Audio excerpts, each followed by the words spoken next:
In this video lesson, we will cover section 4.1 in our textbook, Properties of Exponents. You've already covered properties of exponents in the prerequisite course, Math 70, but we're going to spend some time reviewing them and practicing them. We're going to revisit the meaning of exponent, and we will revisit the properties of exponents and insist that you relearn those if you've forgotten them. And we'll do a lot of focusing on practicing simplifying expressions that involve exponents. Very briefly, we'll introduce you to the exponential function, and we will very briefly revisit scientific notation that you've also seen in the prerequisite course. Recall that an exponent is nothing more than a counter that keeps track of how many times we're using the base as a factor. In our example here of 2 cubed, 2 is the base, 3 is the exponent, and that simply means 3 factors of 2. So if we were to do this out by hand, we could multiply all that out and get 8. Parentheses, and then the power 3, would indicate that the negative 2 is being used as a factor 3 times, and if we multiplied all that out, we would get negative 8. If we had negative 3 in parentheses raised to the 4th power, that's just 4 factors of negative 3. And if we were to multiply all that out, we would have 81. Now, how about this next one? Negative 3 to the 4th power. Negative 3 to the 4th power, is that any different than C above? And it turns out that it is, and we need to buy into this convention that's already been established, that the exponent only applies to the thing it's touching. It's not being applied to the negative. This we could read as the opposite of what we get when we take 3 to the 4th. We simply have the negative out in front, and we've got 3 times 3 times 3 times 3, and we end up with a negative 81. To reinforce this, let's look at the example where we would be asked to evaluate the expression x to the 4th when x was equal to a negative 3. Which of the following below here would you enter in your calculator in order to do that? Please. You're absolutely right. It's got to be the bottom one. The expression x to the 4th means we're using using x as a factor 4 times. So we want x to be negative 3. That means negative 3 gets used as a factor 4 times, and the only way to represent that in a calculator and get the right answer is this B. Very good. The properties of exponents you've had in a prior course, in the prerequisite course, but make sure you relearn them if you've forgotten them. First one is if bases are identical and we're multiplying, we do what to the exponents? We add them. Okay. If we're dividing and we have the bases identical, then we subtract the exponents, but the order is important. We have to take the denominator exponent, subtract it from the numerator exponent. Then if we have a quantity raised to a power, and inside that quantity is a series of factors, we apply the exponent to each factor inside that parentheses. Similarly, if it's a division situation, we also apply the exponent to each factor inside, whether it's factors in the numerator or factors in the denominator. Every factor in that expression gets the exponent applied to it. And then finally, a power to a power, then we have to multiply the exponents. And your text, example 1 on page 163, gives an excellent walkthrough of why these properties work. It's not magic. It's pretty straightforward if we expand them out and look at it. So take some time and look at that example 1 in your textbook and convince yourselves that these are meaningful and they make sense. Quick question: which property of exponents justifies the equation the quantity a plus b squared is equal to a squared plus b squared? And if we go back to that page, let's see there, does this pattern show up in our properties of exponents? You're right, it doesn't. What's different about this example is the plus. None of the examples or none of the statements in the properties of exponents contain a plus or a minus separating terms. So we would answer this simply by saying none of the properties justify this. Well, is it even true? And in fact, it's not true, is it? It's an easy trap to fall into to think that we can apply the squared to each piece inside, but that's only when those pieces are factors, things being multiplied or divided.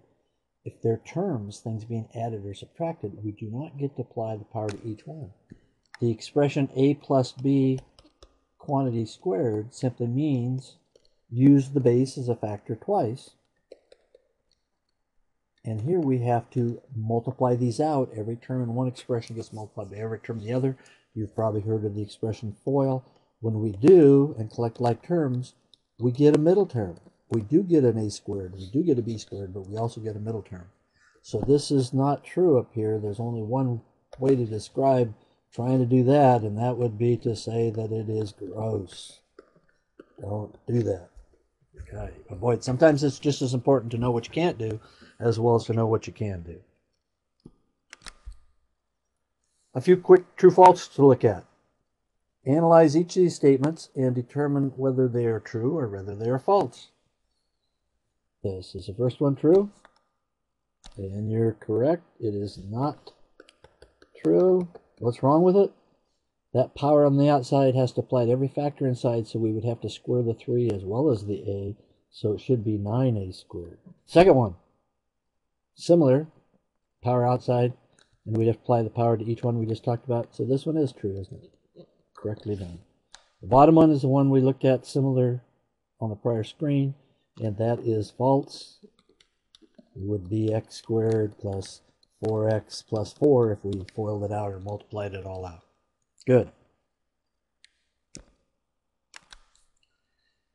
Now we have to agree as to what qualifies as simplified when we're referring to expressions involving exponents. And we don't get to vote on it. It's already been decided, so we just have to agree to it. We cannot leave parentheses in our final answer and claim it's simplified. If we have multiple occurrences of a variable, we have to combine them where possible. And each numerical expression needs to be evaluated. We wouldn't leave 7 squared as 7 squared. We would write it as 49. Also, we simplify any fractions that might be left in our expression. And finally, all the exponents that remain have to be positive, no negative exponents. So suppose a student arrived at these answers to problems where they were asked to simplify exponential expressions. Or has a student not gone far enough to claim that the answers are, quote, simplified? A, any further we would have to go on that, or can we stop there? You're right, we can't stop there. We need to square the 3 and get 9, x squared, y cubed, and then we could stop. B, yep, we got to simplify the numerical part, divide numerator and denominator by 5, and we'd end up with a 2 there. And also anything else? Yeah, we got x's upstairs and downstairs all connected by multiplication or division, so those can be simplified by laws of exponents. So x squared divided by x is just plain old x, so we could write this more in a simplified form. It would be 2xy over z, and then it's finally in simplified form. C, what's wrong with C? Parentheses, can't have parentheses, and we can't have more than one occurrence of the same variable if they're factors of the expression. So we could rewrite this. Remember, this is multiplication. Don't get hung up and think of this as distributive property. It's not. We don't have a plus or minus between these h and k. Just everything's being multiplied. These parentheses, in fact, are not even essential because everything's connected by multiplication. It's just 2h, each of them times. So we can combine the two h's together as h squared, and that's all we can do. 2h squared k, and we're done. Good. The bottom one has parentheses, so we got to simplify that. The key here is to remember that the cube only applies to the thing it's touching. It does not apply to the 4. So we're not going to cube the 4. So we've just got 4a cubed, b cubed, and then finally that's in simplified form. Good. Let's look at this expression. Well, it's inside the parentheses. Doesn't look like anything we can do to simplify. But this squared means it's times itself, and our property said we get to apply the power to every factor inside. So we can write this as 3 squared, b to the 4th squared, c to the 7th squared, and then keep simplifying. 3 squared is 9, and a power to power we multiply, so we have b to the 8th Again, power to the power we multiply, so we have c to the 14th. And now it's in simplified form. Okay, let's look at another one. Here we have product, two expressions being multiplied times each other. But again, because everything is multiplication inside, there's no distributive type thing going on. These parentheses aren't even important as long as we keep track of that negative and keep it with the 2. So here we could say we're going to take the numerical parts and multiply them together. Everything's connected by multiplication. So we would end up with a negative 8. Then look at the b to the 5th and the b to the 7th, and that's multiplication. So we get to add the exponents and get b to the 12th. And then the c's, look at those together. Base of c cubed times c to the 6th. We add the exponents and get c to the 9th. And then we're in simplified form. Good. Another example, division. Well, the numeric, there's no pluses or minuses, so we're going to be able to use the laws of exponents to simplify. And we see a common factor in the numerical factors, and that's 7, right? So if we divide the numerator by 7 and get 2, and the denominator by 7 and get 3, then if we're building our answer, we've got 2 upstairs and 3 downstairs. Work the b's together, and I'm going to take this as using the straight law of exponents initially and just say b to the 8th divided by b squared is b to the 8 subtract 2. And then I've got c, and I have to, those are being divided, and so I've got 5 numerator factor, the exponent upstairs, subtract the exponent downstairs. Continue simplifying that. I've got a fraction bar with 2 up and 3 down, and the b has an exponent now of 6 when I simplify that, and c squared, and I can't go any further, so we're done. Good. Number 12. Now, one of the ways you can take advantage of trying to learn more as you do these videos is you could pause this right now and try to do it yourself, and then watch us walk it through together, and that's a very good idea. All right, if we're trying to work this one, we got to be careful. We don't do anything with the b cubed and the b to the 4th at this point because this power on the outside is a higher order of operations than multiplication or division. So we've got to apply this power to get rid of this parentheses before we can do any combinations with the denominator. So we can write this now as 2 to the 5th, apply the outside power to every factor inside, and we got b cubed all to the 5th, c cubed all to the 5th, divided by our b to the 4th times c.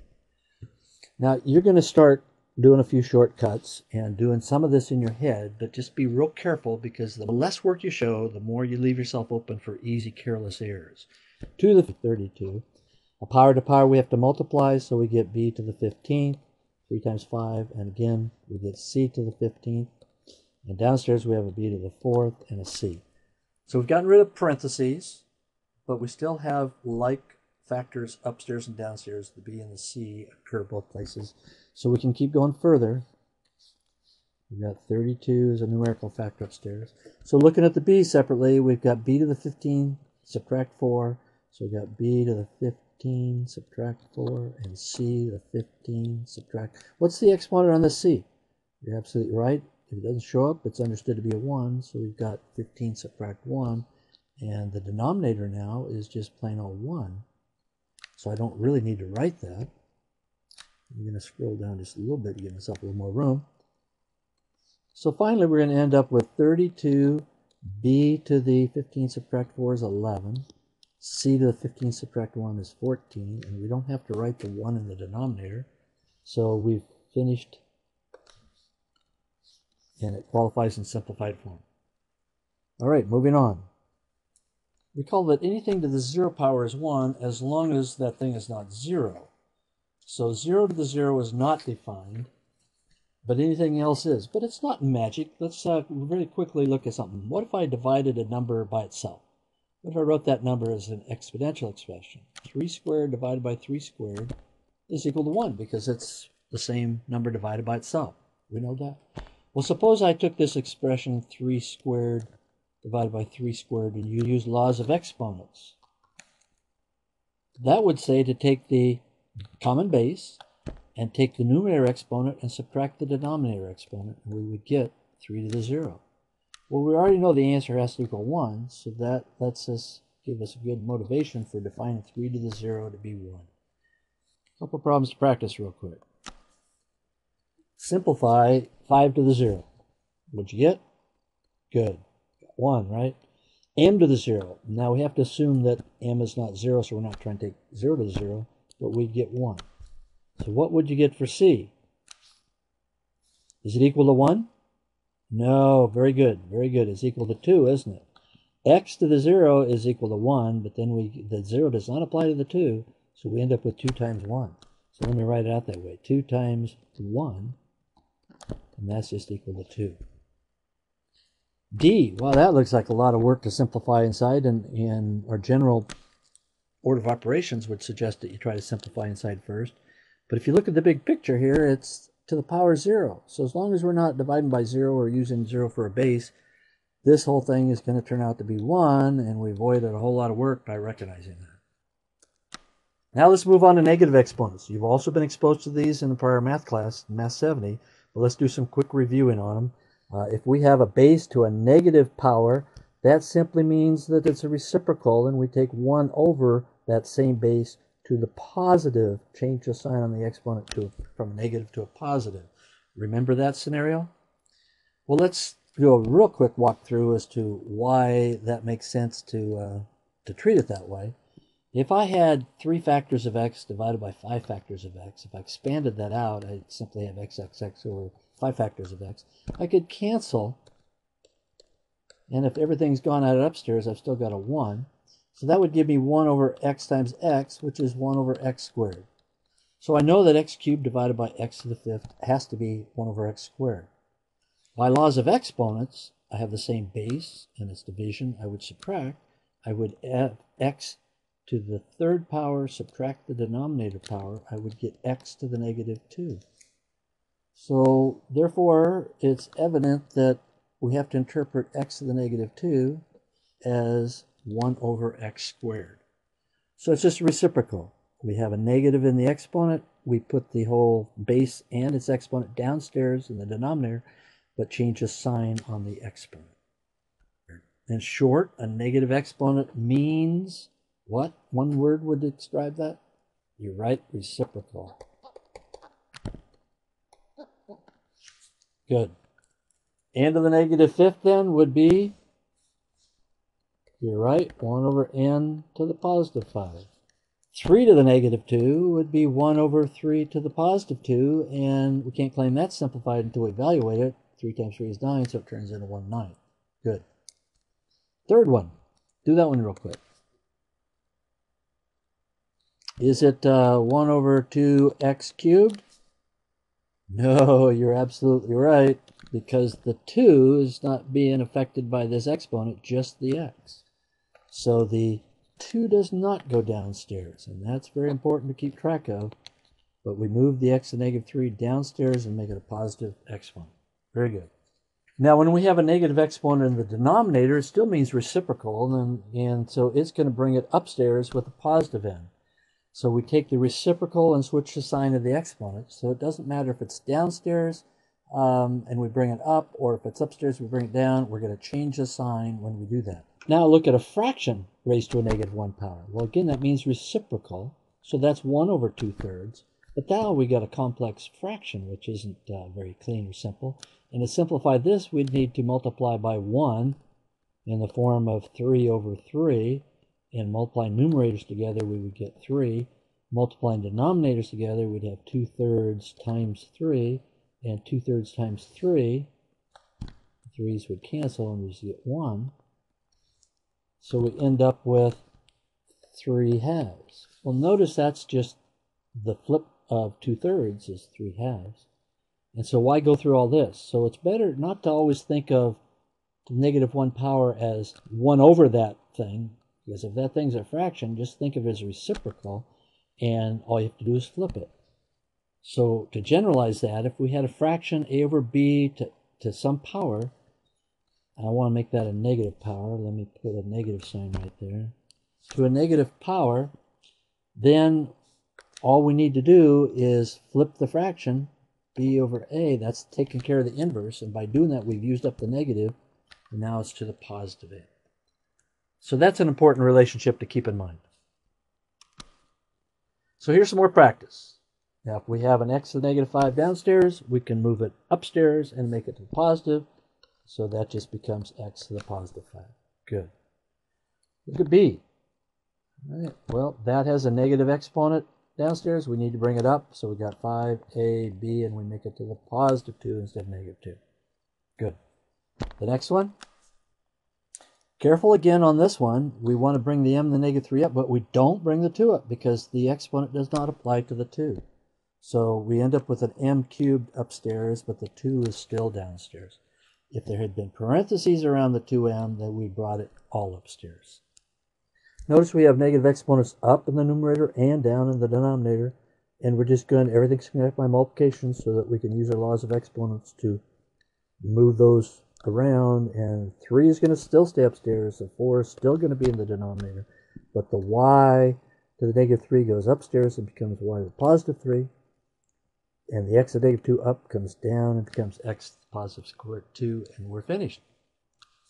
Sometimes this is referred to as the elevator rule or crossing the bar when we try to simplify this process and just recognize that when you move a factor with an exponent across the fraction bar, either up or down, what we need to do is change the sign on the exponent.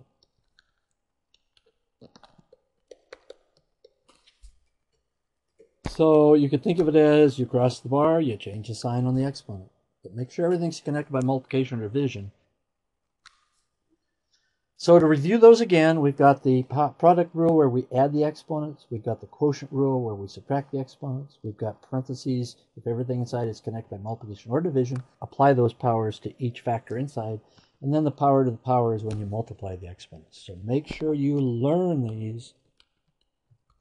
So let's look at some of the textbook homework problems on page 173. This is problem number 24, and we'll just go through some of these.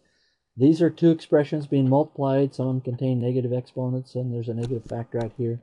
The key is to remember that you can, everything's connected by multiplication here, so you can change the order and multiply the negative 4 and the 6 together first and get a negative 24.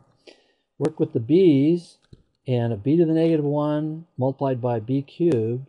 We add those exponents, so I'll write it out this time, negative 1 plus 3. And then c is c squared, add them is a negative 4. So some people would say, well, put that downstairs because it's a negative, make it positive. Put the b downstairs to the positive 1, and you could do that. There's not just one way to do these as long as you're following laws of exponents. And this is another way just to keep track, and as we're going through the steps here, we end up with a b squared, and we combine the negative 1 and 3 exponent, and we have a c with a negative 2 exponent. Can't stop now because we have a negative exponent. Doesn't qualify as simplified until we get rid of that. And we're going to get rid of that by putting up where you write downstairs with a positive exponent. And now we're finished. All right, another one.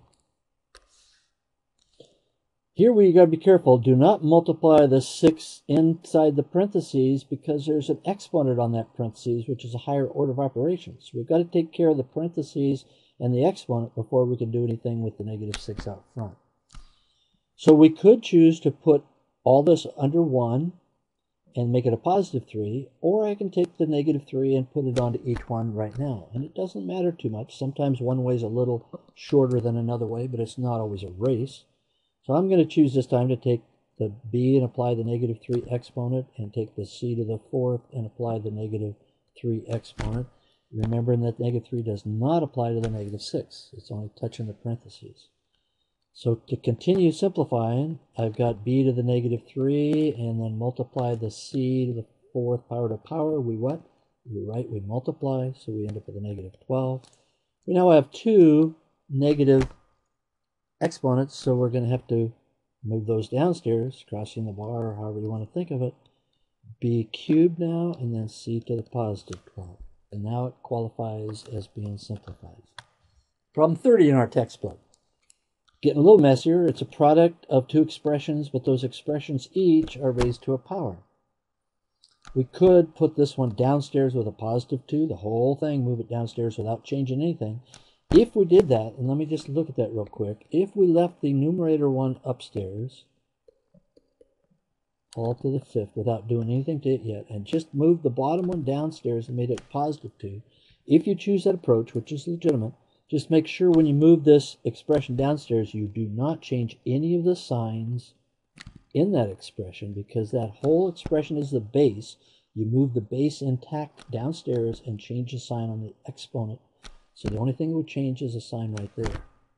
So if we were choosing that approach as opposed to the previous approach where we took the exponent and applied it to everything inside, we would get this far. And then we would just continue to now apply the fifth power to each of these factors, apply the square to each one of these, etc. I'm going to back up now and erase this and instead apply the power to each one. It's, again, a little bit of a personal choice what you do in terms of sequencing, as long as it's a legitimate step justified by law of exponents. I'm going to apply this -2 to each one of these. So I'm going to get a 7 to the -2 power, a b to the -4th, all to the -2, and then a c to the -1, all raised to the -2. Then I've got the 2 to the 5th, and I've got a b cubed raised to the 5th, and I've got a c to the -2 raised to the 5th. Continue to simplify. If I made a fraction out of this, I'd move the 7 squared downstairs. And then I've got a power to power, I multiply, so I get b negative times the negative is positive, so I get a positive 8 out of that. And c, I get -1 times -2, power to power we multiply, c to the positive 2. Then I've got 2 to the 5th, which is 32, and I'm going to move that out in front because numerical factors we like out in the front, and it doesn't matter what order you multiply in. Then we've got a b cubed all to the 5th, power to power we multiply, we get b to the 15th, and a c to the -10. The denominator is 49, we can expand that out. The numerator is 32. Now we've got b's that we can combine, because everything's connected by multiplication here. b to the 8th times b to the 15th, we add those exponents and get 8 to 15 is 22. 23, isn't it?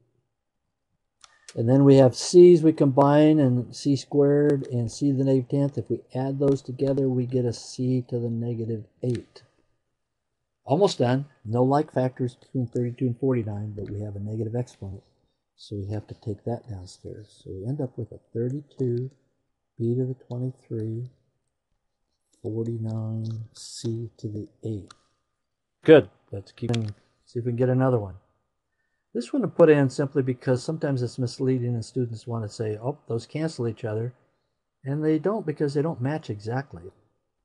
Bring this negative downstairs, crossing the bar or elevator rule, and put it downstairs. The b squared's already there. And then when we bring the new one downstairs, it changes the sign from negative to positive. Being very careful that if you end up moving everything down to the denominator, there's always a 1 left. If we leave that 1 out, then it's not in a denominator anymore, the rest of the expression. So be very careful there. Then we would combine the bases of the b squareds downstairs to get b to the 4th. Notice the book is going to use just a straight laws of exponents, not the crossing the bar method. And they would take this problem and say b, the numerator exponent, subtract the denominator exponent, and end up with a b to the -4. Then they would have to put it b to the 4th downstairs. So either way, you would get the same result. Most students tend to fall into the crossing the bar as a pretty straightforward way after you get a little bit comfortable working these problems. We're going to look at this one a couple of different ways. First, we're just going to say, suppose I wanted to get rid of the negative exponents on both these. I'd move them across the fraction bar and change the sign on the exponent, remembering that the 7 is not affected by the exponent, so it still stays up, the 6 stays down. But the b to the -8th would go up and become b to the +8. The b to the -4th would go down and become b to the +4th. And then I could just use the subtraction property to do that and have 7b to the 8 subtract 4 over 6 and end up with a 7b to the 4th over 6 and be finished.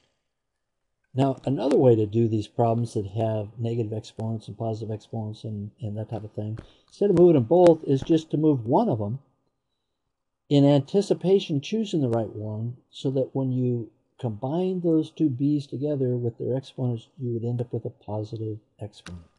So if I rewrote that problem, and I had the 7b to the negative 4 over 6b to the negative 8, I could anticipate that if I were to move the b to the negative 8 up, it becomes b to the positive 8. And then when I were to combine these two with the same base, by adding them, I would have positives left over, which is my goal. So at this point, I would have 7. I'll write it out one more time, even though you might not do that yourself. All we had downstairs was 6. And then combine those, we get 7b to the 4th over 6. Not really much shorter, but it's a thought process that on some problems can save you considerable steps. Here's one that's a little bit messier. But everything's connected by multiplication and division, so we can use our laws of exponents. We will start by dividing out like factor of what? 6? Yeah, okay, that goes in there 3, and 6 goes in there 4. And then we're going to work with the b's, the c's, and the d's separately. In fact, let me write this out bigger so that you can see it. It might be a little hard to read on your screen.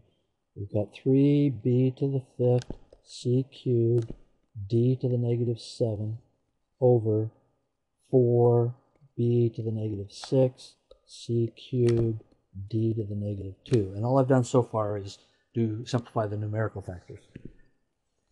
So if I look at the b's, I can take this negative b to the negative 6 and move it upstairs to make it b to the positive 6.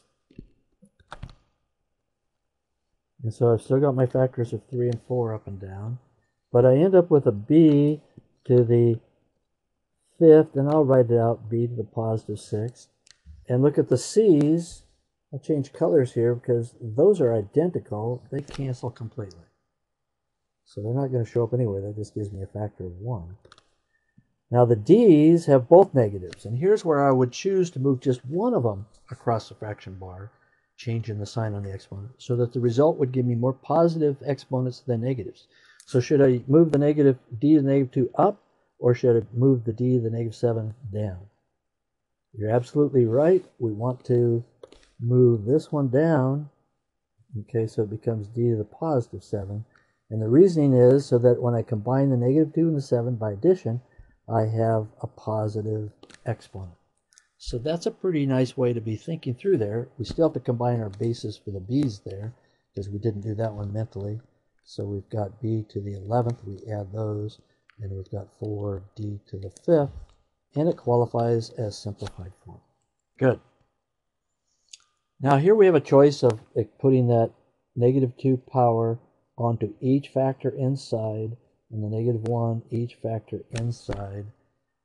But when we do that, we get a 3 to the negative 2, and we get a 3 to the negative 1, and we have to be careful. Another little warning, make sure we don't try to cancel these 3's right away, because they're inside expressions being raised to powers. That power is a higher order of operations we have to deal with first. I'm going to, somewhat arbitrarily, choose to, instead of distributing this power to each factor inside right away, I'm going to take this whole base and move it downstairs and simply change the sign on that negative 2 to a positive 2 and move the bottom one upstairs.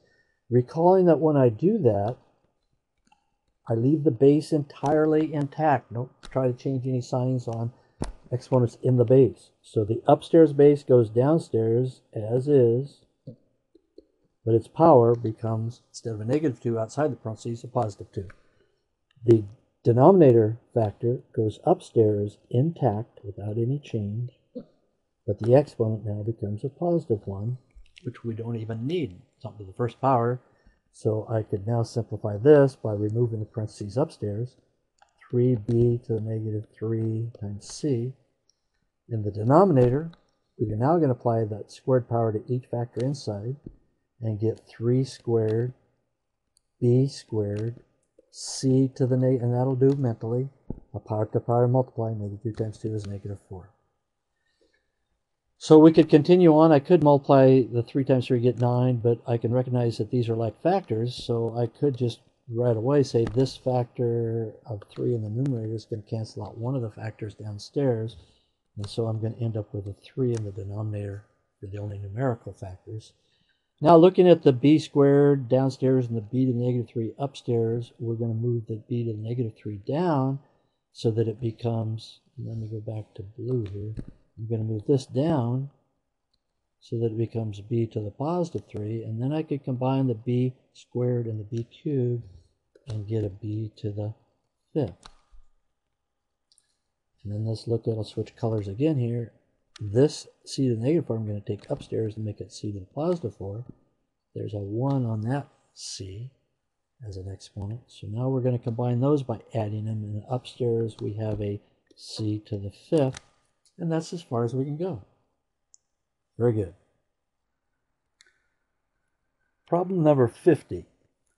We could choose to simplify inside of the parentheses first, but because the external exponent has a negative sign on it, I'm going to somewhat arbitrarily choose to simply get rid of that negative on the negative 3 power first. Remember that exponent outside of everything with a negative simply means take the reciprocal of the base and change the sign of the exponent to positive 3. Now the reciprocal of fraction is just flipping the fraction. Nothing else is going to change. The negative signs on the exponents or positives, none of that's going to change. I'm going to take everything that was downstairs and put it upstairs, and I'm going to make the negative exponent a positive exponent. So what used to be in the denominator is now in the numerator, 12b to the negative 5th, c to the negative 3rd, and what used to be in the numerator now goes downstairs to the denominator.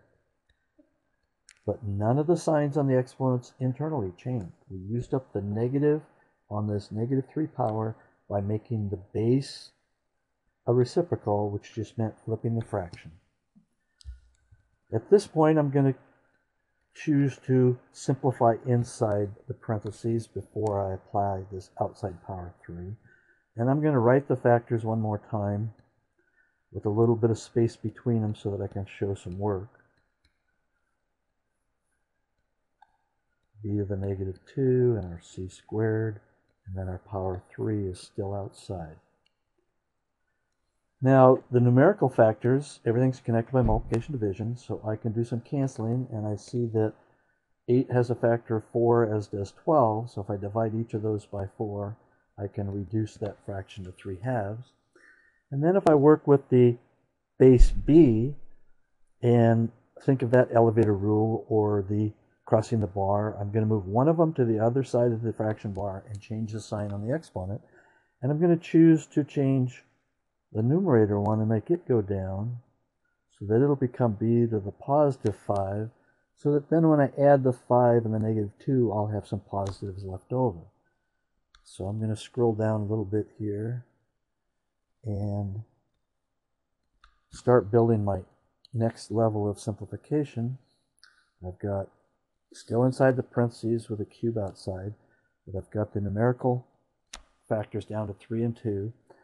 And then I can combine the bases downstairs and get a b cubed when I add the 5 and the negative 2. Looking at the factors of c, I'm going to move the c to the negative 3 down to the denominator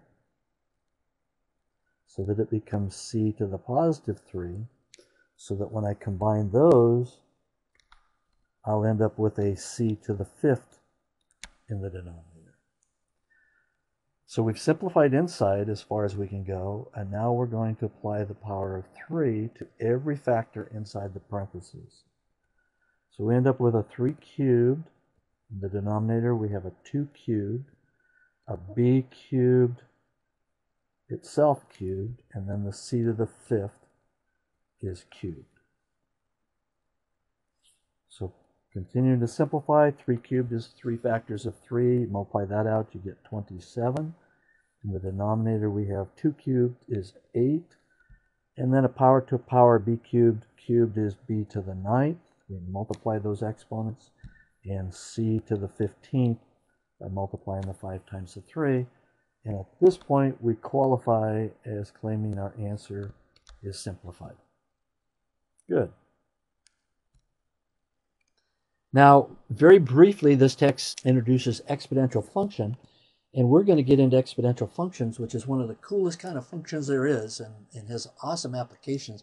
But it's first introduced here because it has to do with exponents, And any function that can be written in the form as y or f of x equals ab to the x, where a and b are constants, and we don't want the base to be 1, and we don't want the base, to be positive, not negative, and we don't want the multiplication factor out here to be 0, so there are certain conditions there.